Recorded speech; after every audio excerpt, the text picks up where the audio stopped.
Well, good evening, ladies and gentlemen. Welcome to Rickcast in a sea of vapid and many podcasts. You're watching another one. My name is Rick Barrett. I am your host, obviously, of the Rickcast. I am the founder of L1121 Strategies, the only Catholic pro to a group in America, the host of this said show, a blue-collar Catholic, and overall kind of guy you want to hang around with. So I'm glad to have you guys hanging out with me on this beautiful February 13th, 2025, and boy, oh boy, do I have a heck of a show for you.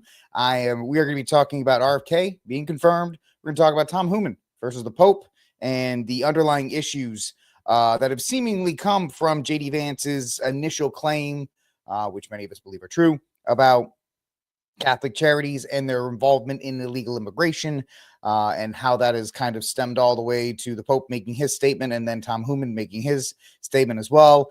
It is really for the public to see. We've seen the fissure in the Catholic Church, at least between Catholics and the left cats and right cats, or whatever you want to call them. And now we get the public to see this as well. And then finally, in a move that shocks absolutely nobody, Kanye West is actually getting divorced again. So we have all of that to talk about and more. But first, I am absolutely honored when anytime a person takes they make moments in their schedule to join me. And our guest tonight is an absolute what do we say, above the weight class of this show, we'll say. He is Cooley. He is a co-CEO of Midnight Ride TV, executive producer, screenwriter, columnist, and publicist, and overall a pretty amazing guest to have on this program. So we would like to welcome to the program Mr. Cooley. How are you tonight, sir? Rick, I'm splendid. Thank you for having me here and for talking me up the way that you just did. I'm going to be buying your book as soon as I get to Barnes & Noble this weekend, so don't you worry. Once again, every person that buys a book, I consider it an honor and a privilege. So thank you for doing me that honor, sir. Before we get to it, if you want to, I'm all about people on the conservative side, or whatever you want to call it, the right side. There's so many different labels we have nowadays, who are doing different things to move culture in our direction. There's a guy named Enoch Fwaziazi. He does such a great job with Catholic hip hop. We have so many men who are trying to do things as far as writing and different things.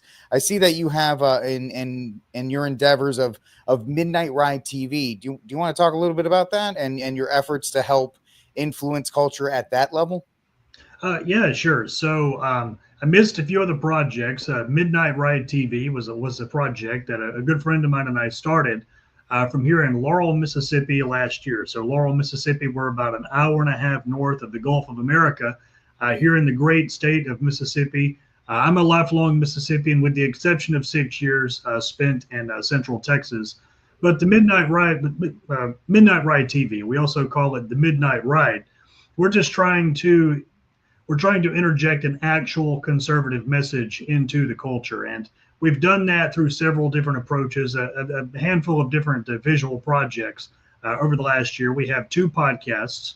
One stars a man named Chris McDaniel. It's called Chris McDaniel's America. He was a former state senator here in Mississippi and a real champion of the Tea Party in the early days of the Tea Party movement. He's one of those names that whenever you drop it in front of a Glenn Beck or a Ron Paul, they know who you're talking about.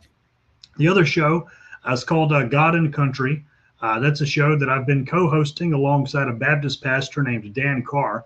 Since April of last year, and we really confront the issues in politics from a deeply and unapologetically spiritual dimension. So we're not afraid to discuss, as we might say, both the city of God and the city of man within the same sentence, and so in maybe ways other shows aren't necessarily going to do so. In addition to that, we've also produced a couple of cartoons, mostly animated sketches and stuff like that. We've produced 4 cartoons to date. We have a few more in the works here in the future. So Midnight Ride TV, once again, we also call it simply the Midnight Ride. We're just trying to engage culture in a way that's truly impactful, using the talents that the people on board have. So I'm a writer. I've been a lifelong writer, and I wanted to try my hand at screenwriting. And I've been drawing since I was a little kid. Probably 6 years old, 7 years old. So I wanted to get some other talented people on board, see what we could do animation-wise So we do have a pretty vigorous animation component at Midnight Ride TV. And in addition to that, I'm glad to have a podcast that I can co-host alongside Dan Carr, where we talk about things that are relevant, every couple of weeks on the show. And we're pretty confrontational on there. I expect God and Country will be no longer welcome on YouTube here at any point. We say some stuff that's pretty spicy on there. But that's kind of the Midnight Ride TV in a nutshell. It's a brand new project, a little over a year old now. That's about it. So we have podcasts, animation. That's kind of the entire thing.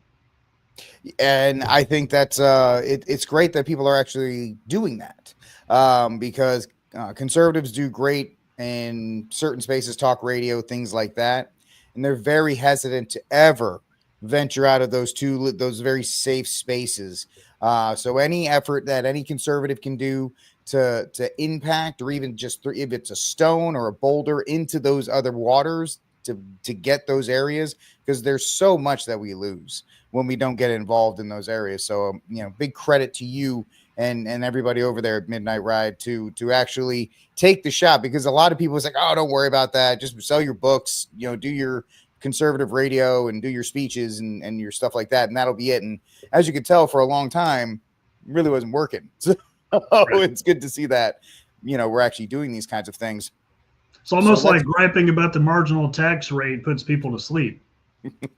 Well, I mean, insomnia was cured for about a decade, so at least we had that going for us before we had Ambien or anything like that. So besides that, but let's speaking of being healthy and getting a good night's sleep, which I haven't done in about a decade, let's talk about RFK. And he is the second of the big three that people have been really concerned about when it comes to the nominations. Exec was the first one, but they did that one first. Then the fireworks were there. Yeah, JD Vance come out of the bullpen to break the tie.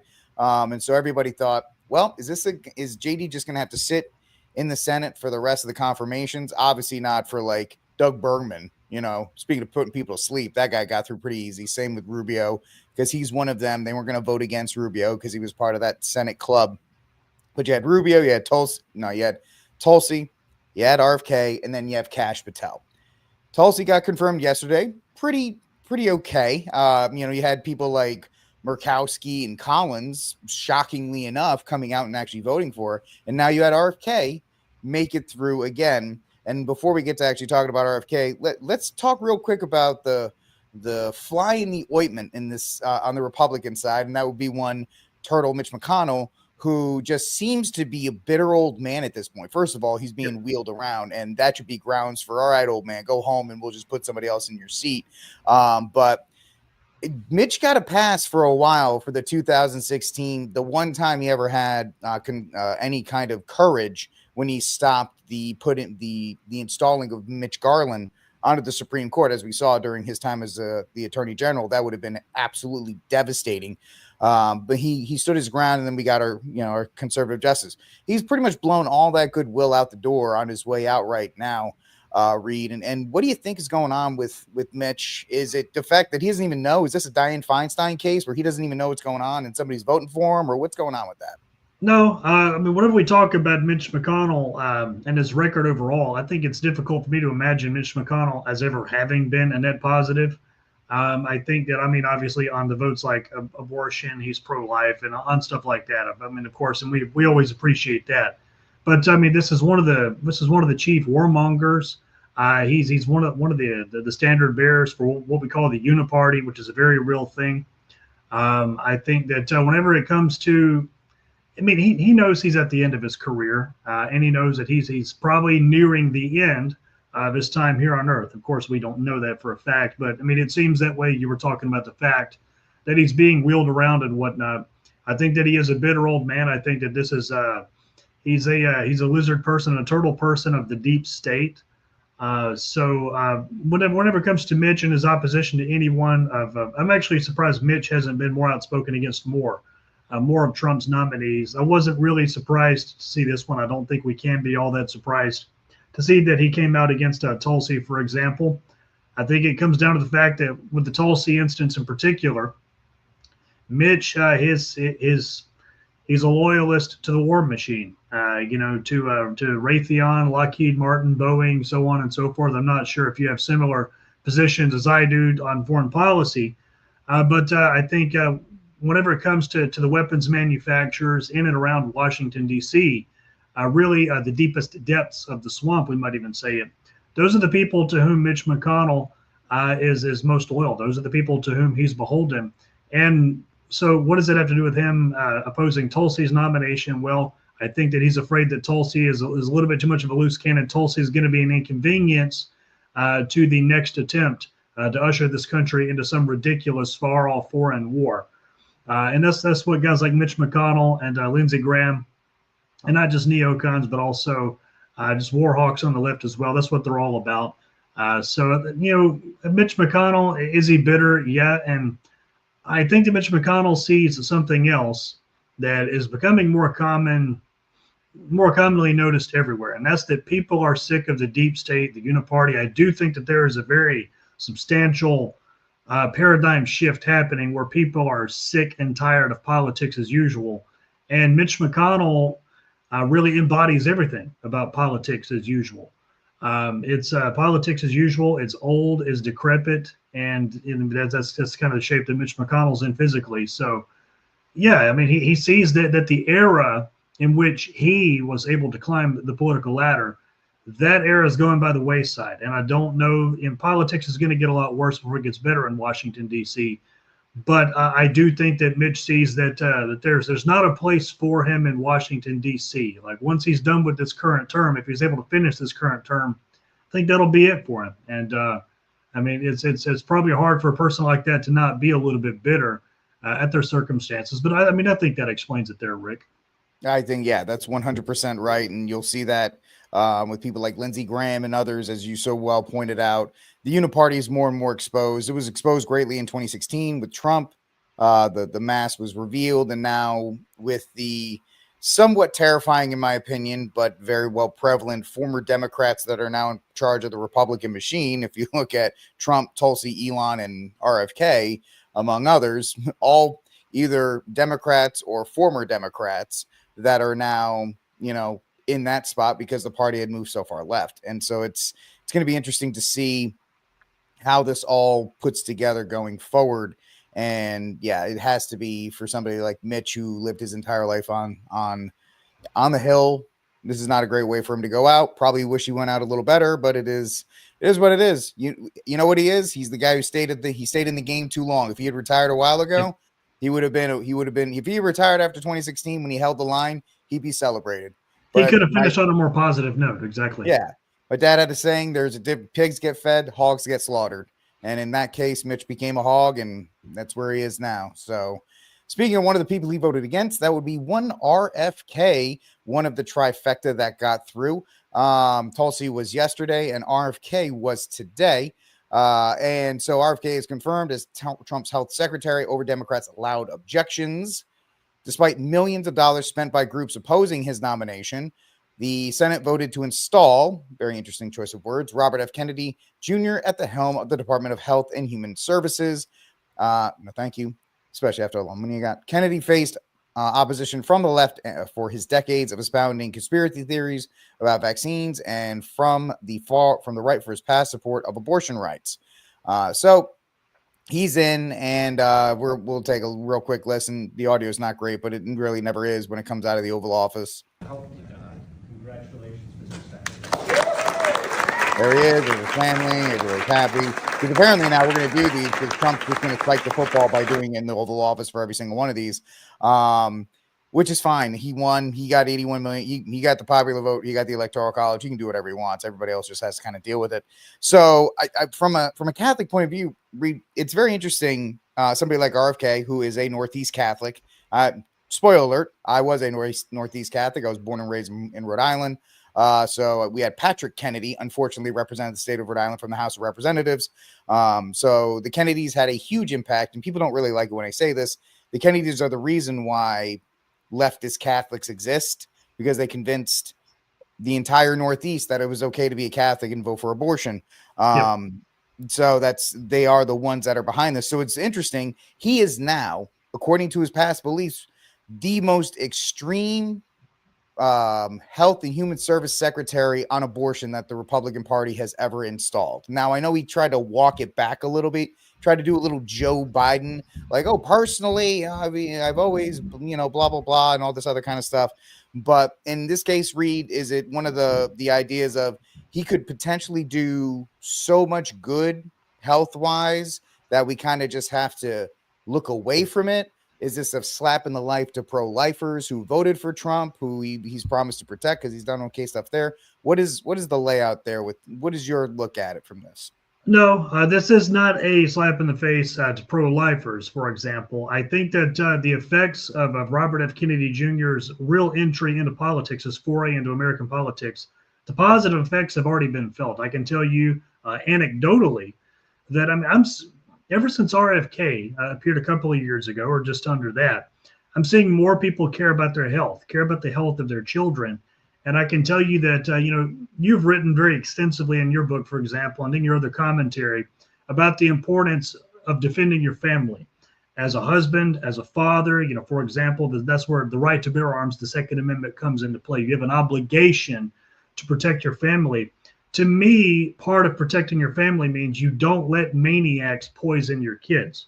And that includes maniacs in the food industry and in the pharmaceutical industry, the kind of people who are threatened by RFK Jr., the kind of people who are paying for articles just like that little bit of propaganda that we shared with your audience just now to be written.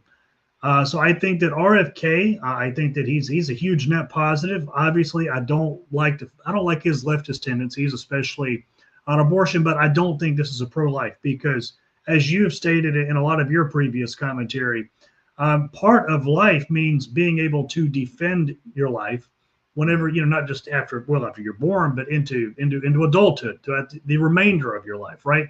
It means not filling our body with all these added sugars, with all these preservatives, with all these poisons. I think that, whenever it comes to political activism, I'm not sure there's that much of a point if our children are being poisoned, if our children are being sick, if our kids are taking in all these ridiculous sums of sugar just in the breakfasts that they're served in their public schools. And Robert F. Kennedy Jr., first his candidacy and then his joining the Trump campaign, has awakened untold millions of Americans to this, myself in part. I paid a fair degree of attention towards nutrition before our RFK, but I'm much more focused on the issue now, in large part because of what he's put out there. So, yeah, whenever it comes to the Kennedy dynasty, they've clearly had an extremely negative effect on the Catholic world in the sense that the reason why there's a such thing as the leftists, as this weird progressive neoliberal Catholicism, is in large part because of the Kennedy dynasty and people like that. But whenever it comes to just the man RFK Jr., I think that he's bringing forward an issue. He has brought forth an issue, made it a third or a fourth rail in American politics, which is the health of our kids. I'm not sure that much political activism on any other issue really matters. Once again, if our kids are sick, if our kids are being slowly poisoned, if their development is being disrupted by all these ridiculous things that's being put in their food. So I look forward to what RFK can do. I'm cautiously optimistic. I'm cautious about almost everything that I observe in politics nowadays. But overall, I feel pretty positive. Despite the negatives of RFK, I feel good, we might say. Yeah, the RFK nomination is the antithesis of the cliche statement that's going around. Don't let perfect be enemy of the good, right? Yeah. If it would be great if RFK was a pro-life activist who was all of the things that we would want, but some would make the argument that it is just as much of a pro-life, quote unquote, issue if you can keep yourself alive by not poisoning yourself with all of these things that with obesity and with all of these diseases that we are dealing with. I believe, I may be wrong, folks. You can fact check me in the comments.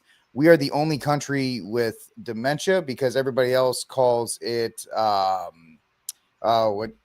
what's the thing we need? Penicillin because your blood sugar is too low. There's sorry folks, I completely bombed that one, but it's a different type of disease in other countries because it's not dementia is a result of bad eating. You could cure things like that with a carnivore or a keto diet with his focus more on red meat. And somebody said this morning, I think it was Steven Crowder.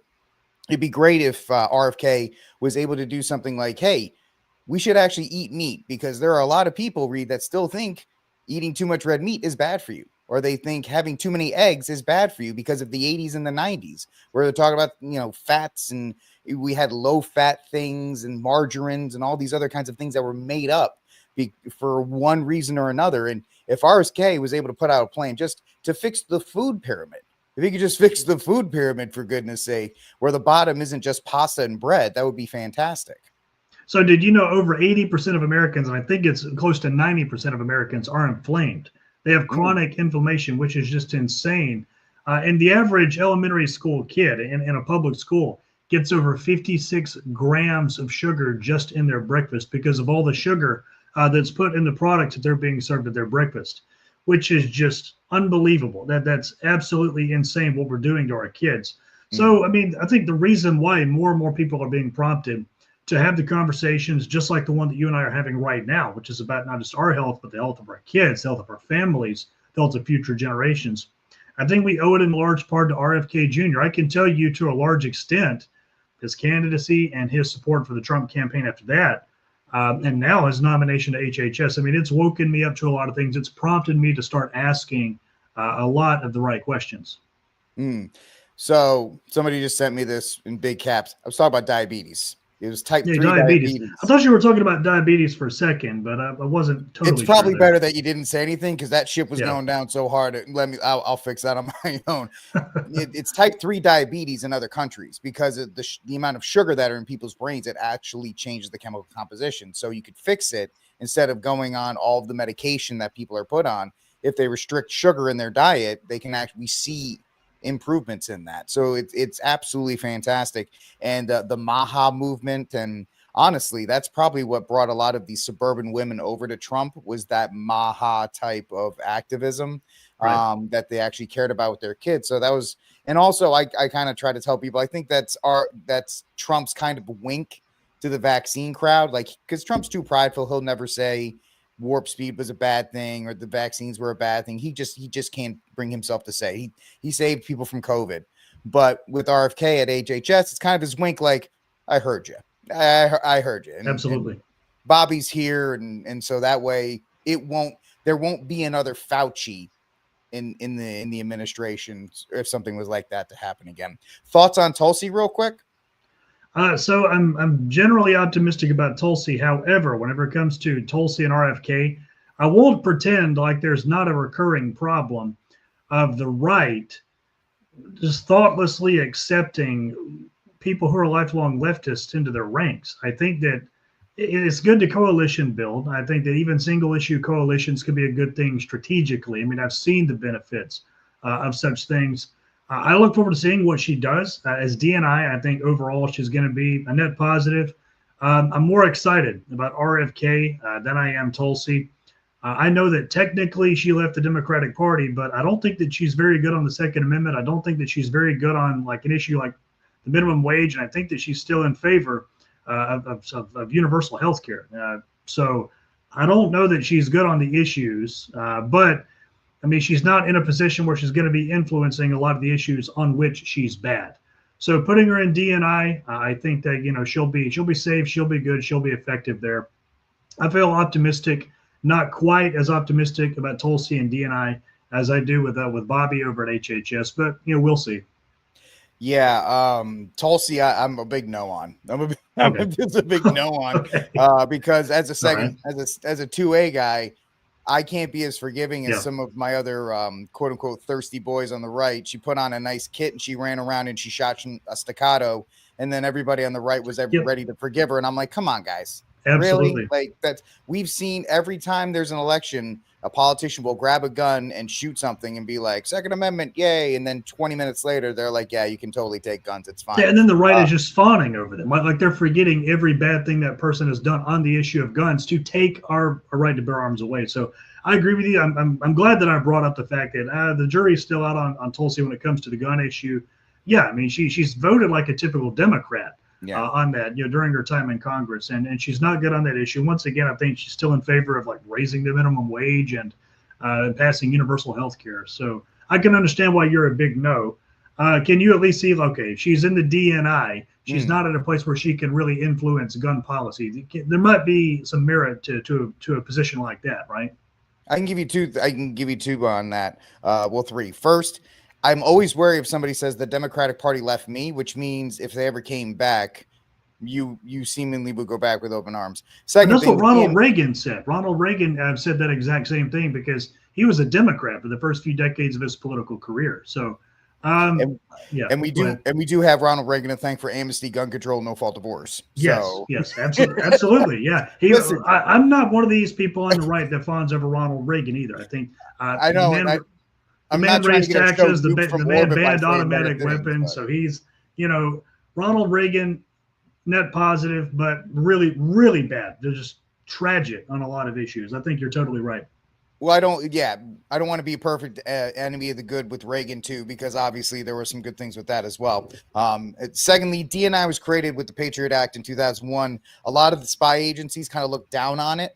Because I got a master's in Homeland Security from Penn State back in about 2016, and when you read the reports, the CIA and the FBI are kind of like, yeah, okay, we'll give you the reports, whatever. And so I don't know if it's got more power since then, probably, but it's in the intelligence community. The 17 intelligence agencies, it's the new kid on the block still. So maybe Tulsi can fix that. I don't know. And I think I forgot point 3, so it doesn't really matter in that regard. It wasn't that important that I remember it. So it's fine. But yes, we have her. Now, I guess the last one, the biggest fight seems to be Kash Patel for some reason, because you got Glenn Beck running around saying, like, as soon as Kash Patel's in, the Epstein client list is coming out, which is like, hey, Glenn, can you shut up? Because that's probably not going to help your case for them to actually like confirm him. But he seems to be the last of the big 3 that are going to go in there. And so we'll see. I think they're going to be either voting on him tonight or tomorrow before the weekend's out, before they all run off to Munich for their little security conference. So we'll see if they get that in before then. But yeah, so that's what's going on politically. Trump's doing all kinds of stuff. People are enjoying it. These picks are going through, and the Democratic Party seems to be in chaos, which is kind of fun as well. But we can move on to our next point, which was one of Trump's biggest campaign promises. Obviously, it was immigration. And so immigration came out. The numbers are not as high as Trump wants. He's talking about using more funds to get more people out. But then JD Vance early on, and when I say early on, it's actually kind of ironic because we've been here less than a month into the second administration of Donald Trump. But JD Vance is on one of the Sunday morning shows, and he makes a comment about Catholic Charities and their involvement with immigration. And anybody who's been in the space for a while I've been, living in Texas. You said Central Texas. I'm actually near Killeen right now. I went to Baylor, graduated class of 2017. I know exactly where Killeen is. And then I lived in the People's Republic of Austin for 3 years after that. Yeah, I'm not far enough away from Austin to be comfortable, but I'm far enough. Right. My wife and I go to Baylor for the Latin Mass They have it at St. Peter's, at the St. Peter's Center. They have it there, so we go there every night, Saturday night. But being here in Texas, seeing the things that Catholic Charities is involved with, saying, and I've been as loud as anybody saying Catholic Charities is complicit in every bit of child trafficking and exploitation of women for the last 4 or 5 years under the Biden administration, because they've been facilitating an open border policy. And it hasn't made me very popular, but it's the truth, and we have to call it out. JD Vance calls it out. Huge fury among bishops and priests and left cats and right cats, and we're all kind of arguing Catholic Charities is great, no, Catholic Charities is bad, and all these other things. So, of course, the Holy Father pens a letter. Being the Holy Father, it's very mixed and matched. I actually think that it was written by the more liberal theologians in the Vatican. I think there's a group of radically extreme people that work underneath him that want everything. And then that's why it's kind of mixed messaging, because he gets it, he reads it, and he kind of tries to temper it as best he can while he says it. I could be completely wrong. I just don't think that he's that extreme. He may be wrong. He may not be wrong. Either way, that letter comes out, and then you have Tom Homan, who is a lifelong, well, I'll just let him explain it. I want to fix the Catholic Church. I'm saying this as a lifelong Catholic. I was baptized Catholic. I was First Communion as a Catholic, Confirmation as a Catholic. He ought to fix the Catholic Church and concentrate on his work and leave border enforcement to us. He wants to attack us from securing our border. He's got a wall around the Vatican, does he not? So he's got a wall around to protect his people and himself, but we can't have a wall around the United States. So I wish he'd stick to the Catholic Church and fix that and leave border enforcement to us. Of course, I don't know if you caught the story a couple weeks ago where the Vatican actually upped their penalties for people who go into illegal parts of the Vatican, who actually sneak into illegal parts of the Vatican, which it's like every Catholic that read that kind of face palmed and going, what are you doing? Like, what are you doing? You do one thing and then you do another read. And I've kind of talked for way too much. So I'm going to toss it to you on this subject. And out of everything I've talked about, being a new convert to the church, right? You said you've recently come into the church. How does this whole thing look to you? Well, I just for your audience's sake, I just joined the Catholic Church Easter of last year. So I'm still a new Catholic, baby Catholic, still figuring it out. But stuff like what the Pope does and what these liberal bishops do like this, it does make it a little bit embarrassing to be Catholic. I mean, I won't lie. It does. And I have had a few parishioners ask me, like, why would you choose to come to the Catholic Church now, of all people? So these are people in my home parish here at St. Thomas Aquinas Catholic Church in Hattiesburg, Mississippi. They've made remarks such as, it's so good to see young people coming to the church, especially right now, whenever we're troubled with this many problems from, of course, the scandals that have surfaced over the last couple of decades. And now we have, the Pope and all these liberal bishops saying these outrageous things.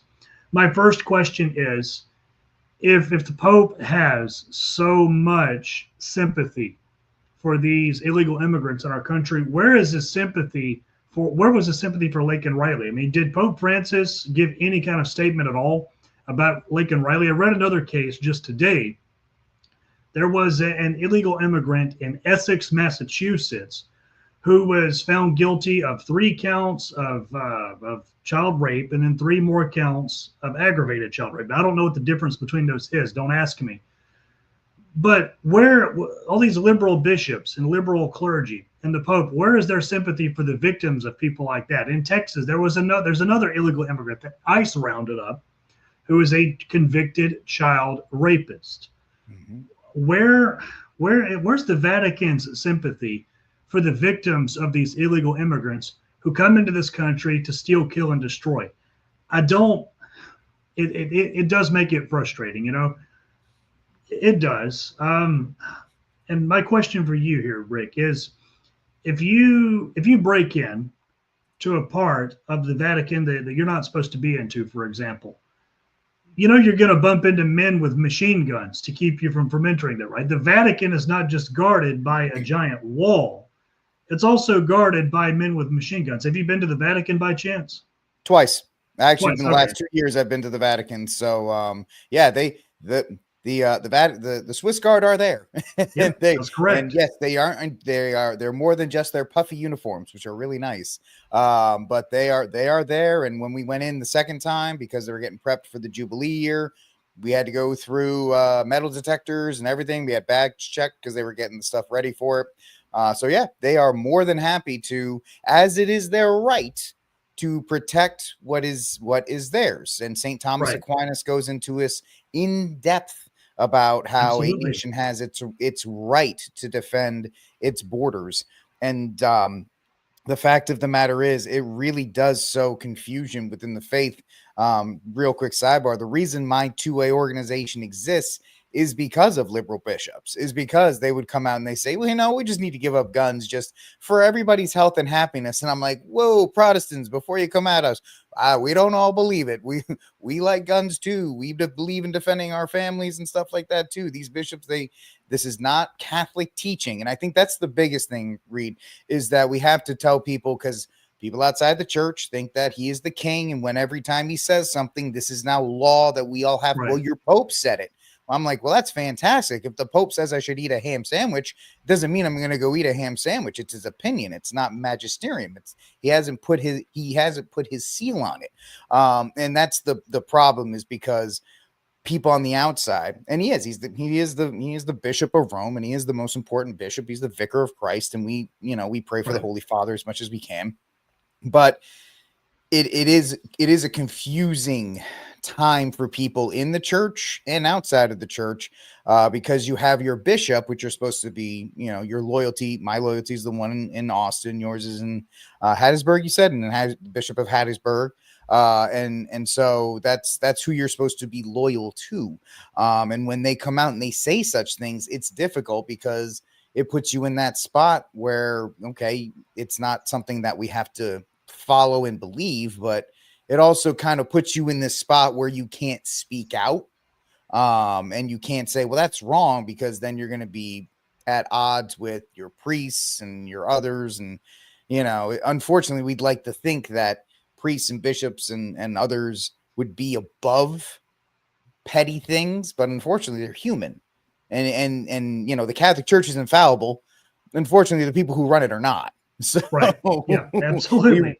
we run into, I try to tell people, I'm like, no, the church is infallible, man is running it. So unfortunately, there are going to be a lot of problems there, and trying to explain that to people, it's our job. I guess that's why we're on this earth, is to defend the church, but sometimes it can be a little bit tiresome.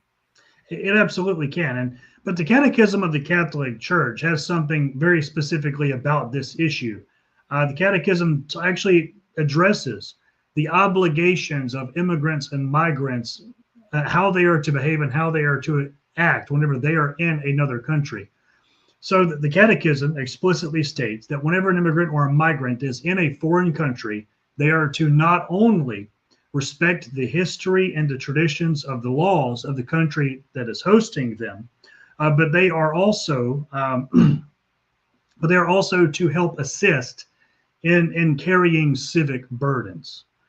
Whenever I look at news stories by the dozens every single day of child rapists, of murderers, of these absolutely vicious criminals and terrorists pouring into our country over our southern border, not all of them, but the vast majority of them, people who have no loyalty to this country, I don't see people who are abiding by what the Catholic Church says, okay? And are we as Catholics supposed to be compassionate towards immigrants and pray for them? Yes, we are. But the Catholic Church also has this idea, the Ordo Amoris. I'm sure you're familiar with that term. It simply means the order of love.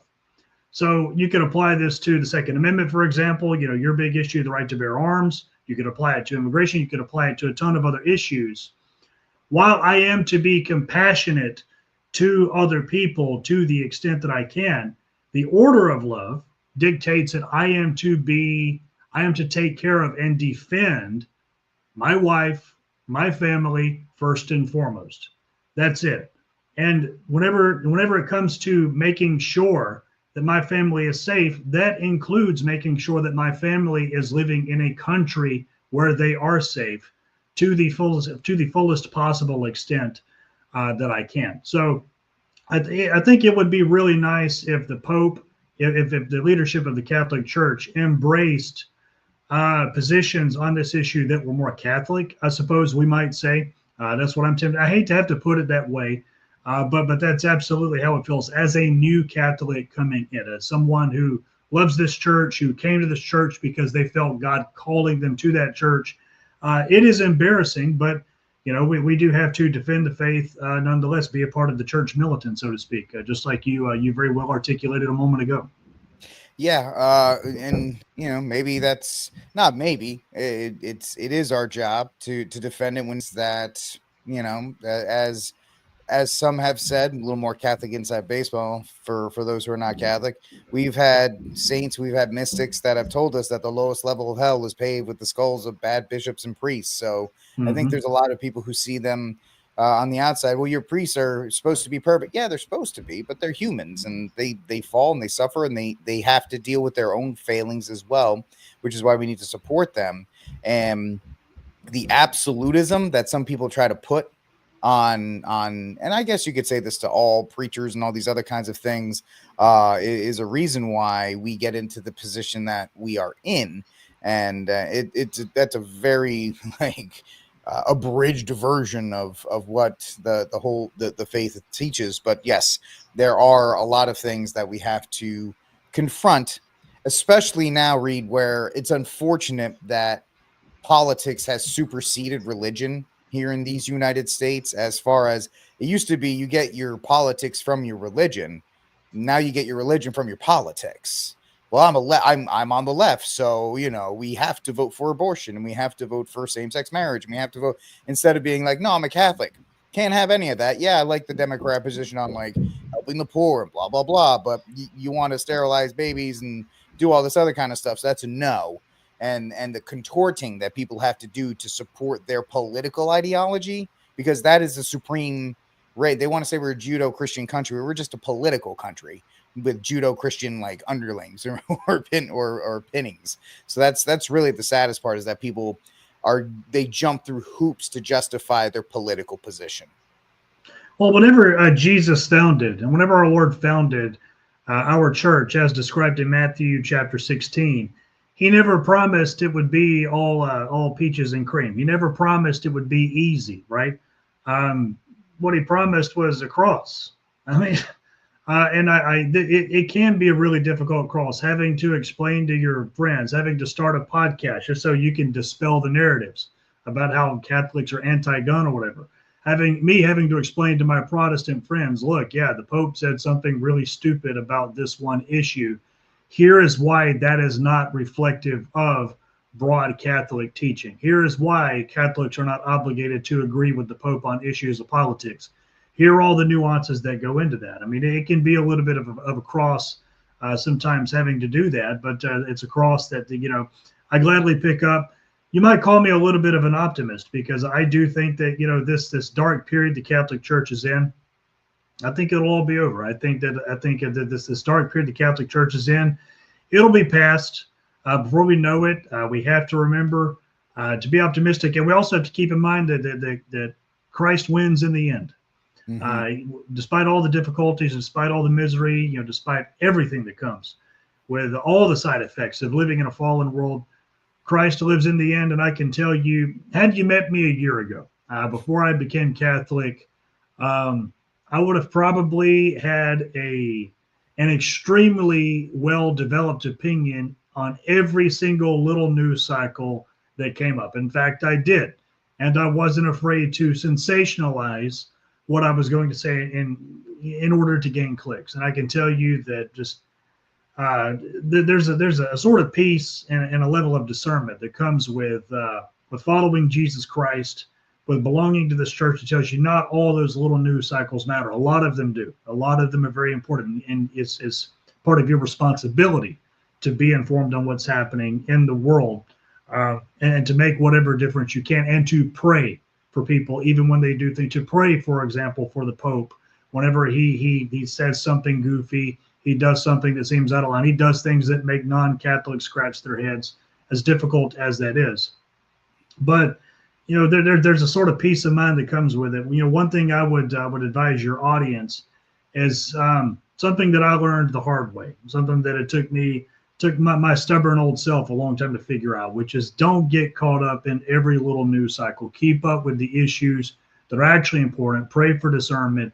Don't let yourself get manipulated by either the media or by publicists, people with my profession who work in the media, in order to generate narratives and manipulate you emotionally, to make you angry, to make you sad, to make you disheartened, so on and so forth. Don't know why I got on that tangent necessarily. You and I were just talking about the Pope, but that was something that I felt compelled to say nonetheless. Well, no, I think it needs to be reaffirmed, because it will beat you down. It will yep. Question, but that's, and it is not our job to question. It's our job to, as St. Padre Pio says, pray, hope, and don't worry, and yep. and move on and move along with it, and thank, and as Catholics, thank every opportunity for another moment to suffer and offer it up, because that's kind of what we do. It's kind of what we do there. And so let's move on. I think we tackled that area perfectly. Let's move on to our final subject of the day. In a move that shocks nobody, don't worry, you will not see any photos of it. I tried to scrub that as much as possible. It was absolutely terrible. But folks, I hope you're sitting down. Kanye West and Bianca Censori have split up. The couple's Mind blown. Can you believe it? This is the most mind-numbing thing. I'm sure I'm breaking all kinds of minds right now. That bedrock of a solid marriage has decided to call it quits after the stunt at the Grammys. I like how everybody's putting stunt in quotation marks. I've had to backpedal harder than Deion Sanders in his prime the last couple weeks, because when Kanye came out with his album and he was saying he has accepted our Lord and Savior, I was on board. I thought that album was actually pretty good. And I was one of these people like, hey, we should accept Kanye, bring him in and welcome him into the fold. I think he'd be a powerful force in culture and stuff like that. And it's just been an that's one I'm going to have to take a mulligan on. And the fact is, he's a great example, Reed, of let's just call it what is the use of Christianity as a cultural, yes, as some kind of cultural token. We see a lot of people when they try to do their redemption arcs, yeah, they all accept it, whether they're OnlyFans models. They're like, I've accepted God, and you can still find me for $5.99, and all these other kinds of things. That's the quickest way to get around in the American culture, ironically enough, is to adopt some kind of Christian Catholic position as a way to elevate status. And then we accept it. We have like an RFK Tulsi. The problem we have on the right, although it shouldn't be a problem, and I know I'm setting myself up here, we welcome them in very quickly. It's not a problem that we welcome them in, Reed. It's that we give them the elevated positions that we do. Like, oh, you've been a convert for 15 seconds. Tell me how I should live. And that sometimes is too much for these people, and they crash out. Especially, I'm sure you've noticed this as somebody who's coming into the church, where people want to get your opinion, or they want to, how'd you come in? They want to hear your faith story. And we love to hear it, because for cradle Catholics like myself, it kind of relights a fire under us, because we kind of get lazy. But the problem is that a lot of times we either publicists use it or people try to adopt it. The use of, or the urge to find people who just adopt Christian principles to bring them into leadership positions. Real quick, he's not Catholic, but Denzel Washington was just baptized as a preacher like 4 weeks ago into some non-denominational church. And it's like, he doesn't study it, but because he's Denzel Washington, I guess he gets to be a preacher now. So it's the position of putting people in these authoritative celebrity positions. Now they get to teach on that as well. Yeah, so I'm super happy you brought this up. I've never talked about Kanye West on the record before, so this could be the most important moment in my entire career. I don't want to make it all about him, my response here, but Kanye, whenever he came out with his gospel album and he said that he had become Christian, gotten saved, I can't say that I really fell into that trap. I felt like I saw through what was happening, and I was not a Christian at that time, by the way. I didn't actually convert to Christianity until last year. And then, of course, I went through OCIA to become Catholic well after that point. So I'm really new to Christianity and, of course, Catholicism. But I think that here's another bit of advice I would give. And take this from a publicist who works very deep within the right-wing media sphere. I mean, my clients include a lot of people, and this isn't bragging at all. This is saying, look, I know how this works. Just because the left belongs to the devil does not mean that the devil does not have tentacles crawling all over the right. Be extremely vigilant and careful about the kind of voices on the right whom you follow, because it would absolutely stun you, the kinds of conversations that your average right-wing influencer has behind closed doors whenever they're not worried about posting their next tweet, weren't wondering about our next post, worrying about how many likes, how many shares, reposts it's going to earn, or their next podcast episode, or their next YouTube video. Be extremely vigilant. Pray for discernment big time on that one. But I would say, Rick, you're a great resource for people who want to stay reasonably well informed, especially on the Second Amendment sort of issue.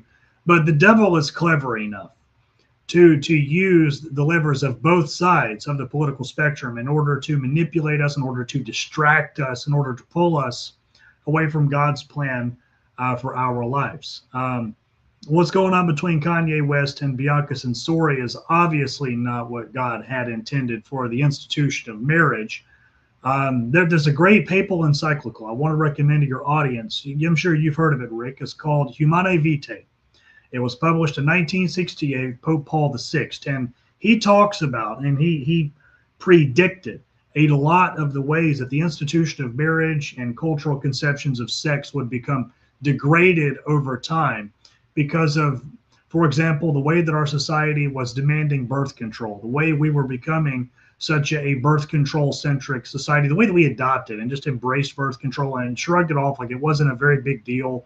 The girls were getting on birth control, the way that undermined marriage step by step. Pope Paul VI put it beautifully in ways I think better than you or I could ever say. So whenever we see, for example, those Kanye West and Bianca, she was totally naked on this red carpet or whatever. It was awful what that was. I thought, like, of course that's not a marriage that's going to last, because she just stripped naked, showed off her body in front of the entire world. That's something that only a woman's husband should see inside their marriage bed. Of course, like his level of attraction is going to decrease because of that. Like, this is going to end up in disaster. I might not have predicted it would happen like a week later or whatever, but of course that was going to happen because people like Kanye West apparently want to treat what happens in the bedroom as though it's something that should be for the entire world. They want to adopt this weird sort of celebrity exhibitionism, I guess you might say. On to a more important point than Kanye West, whenever it comes to everything that you just said there, though, Rick, I think that it should be noticed, and I see this a lot among the right-wing influencer types I was discussing several minutes ago. I don't want to name names, although I'm really tempted to. But people will use Christianity either as a brand, as a way of developing a sort of a false redemption arc. Oh, they were an OnlyFans model or whatever else, but they accepted Jesus and now they're on the right track or whatever. I've seen plenty of that. Some people will just sort of add Christianity as a little plank in their brand in order to get access to a new kind of audience. I also see people attempting to use Christianity as a weapon. They want to use Christianity as a sort of a bludgeon to beat other people over the head. I think, I've seen that. I'm talking about, very specific spheres of people I'm kind of seeing pop up over the right that I'm not on board with. Jesus Christ is not going to tolerate being used as a common bludgeon for one person to beat another person over the head whenever it comes to scripture or whenever it comes to them just trying to enhance their brand, rather. I keep in mind one particular verse, one particular passage from the book of Matthew a lot, or at least I try to. It's Matthew chapter 7, verses 3-5. And of course, this is where Jesus talks about, and this is a part of the Bible that leftists love to misconstrue. Jesus talks about, don't forget about the log in your own eye before you call out the splinter in your neighbor's eye. Now, Jesus is not saying you don't criticize people or you don't criticize leaders whenever they sin. For example, John the Baptist had his head cut off. The man who baptized Jesus was beheaded for criticizing degeneracy and corruption in King Herod II's court. He paid for it with his life. And that was the man who Jesus chose to have him baptized, right? To have himself baptized. So Jesus is not telling us, so don't ever criticize anything politically. At the end of that passage in Matthew chapter 7, Jesus says, remove the log in your own eye so that you may see more clearly in order to remove the splinter from your neighbor's eye. Whenever we talk about confronting evil, fighting evil in the world, I mean, a philosophy that I've adopted, and maybe you disagree with this, Rick, is that it doesn't stop with, but it begins with fighting the evil within ourselves, right? Do our best to make sure our own house is in order, our own soul is in order, as we are being the church militant, as we are confronting evil in the world. I want to bring that back to the example I was giving a few minutes ago of bad tendencies I'm seeing among right-wing influencers. What I meant, to be more clear about that, was whenever you see like a right-wing influencer who says he's your friend and he says he's Christian, right? He'll give a tip of his hat to Christianity. He'll say that he or she will say that they're Christian when they're on a podcast.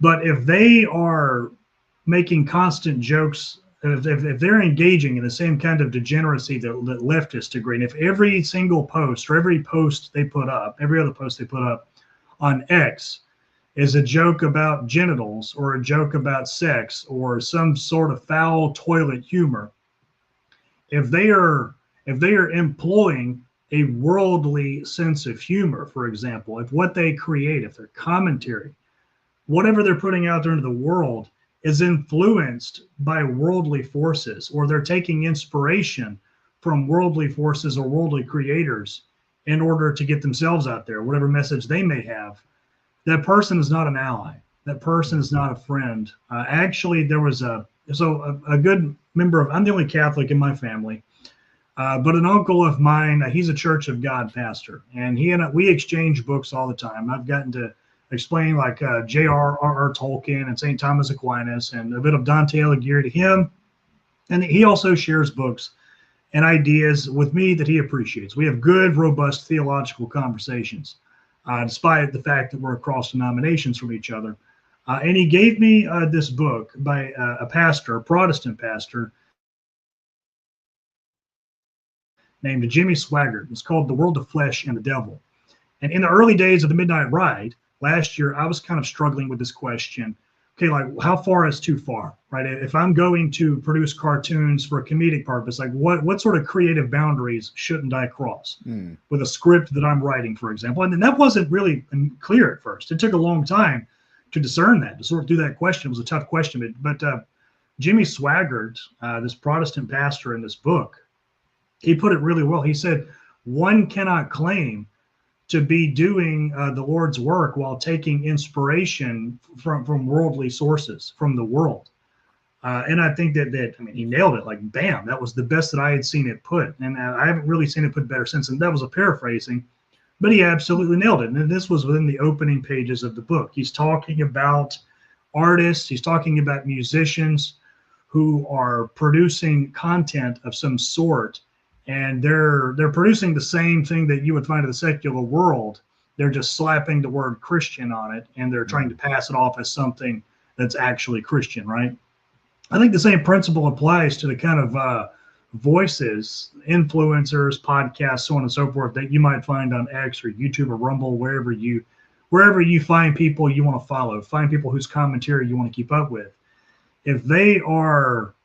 If they're posting pictures of themselves half naked, if their content is jokes about like genitalia, or they're making remarks that are just over the top racist. I mean, like, I'm not talking about the loose application of the term racist that the left loves to wield at anybody with whom they disagree. I'm talking about actual racism here. They're using arguments or whatever that are like actually, genuinely bigoted, or it's just foul toilet humor. Use a level of discernment on that person. Be very careful about following that person, internalizing any commentary they have to say. Be very judicious with the kind of material you put out there. Take it from somebody who works as a publicist and has worked with people like this quite extensively, and help them get their names out there and stuff like that. It's I think that what you're doing, Rick, is a lot more of what the world needs, in the sense that politics, generating political change, has always, and I mean always, throughout all of history, been about persuading large numbers of people to support a cause or an idea in which you believe. politics, that has always been a major part of politics. Maybe even the majority of all politics has been the art of persuasion. I think that more podcasts are a good thing. I know people are maybe have podcast fatigue. Some people say everybody and their grandmother has a podcast these days, but I think people getting up, putting their names out there, their message out there, just like what you're doing, taking Catholic and Christian principles and trying to translate those into a fallen world, right? Trying to translate those into a message of hope for a fallen world, and helping people gain clarity about who they should be and what they should be in a world such as this. It's hard for me to see that that's a net negative. So I think that shows like exactly what you have here, Rick, the Armed Catholic. I think that, shows like this are a good thing. Like I told you before the show, I'm very picky about any podcast that I go on. I don't go on a person's podcast unless I think that they deserve to have an audience of some sort. So you could count yourself among the lucky ones for that.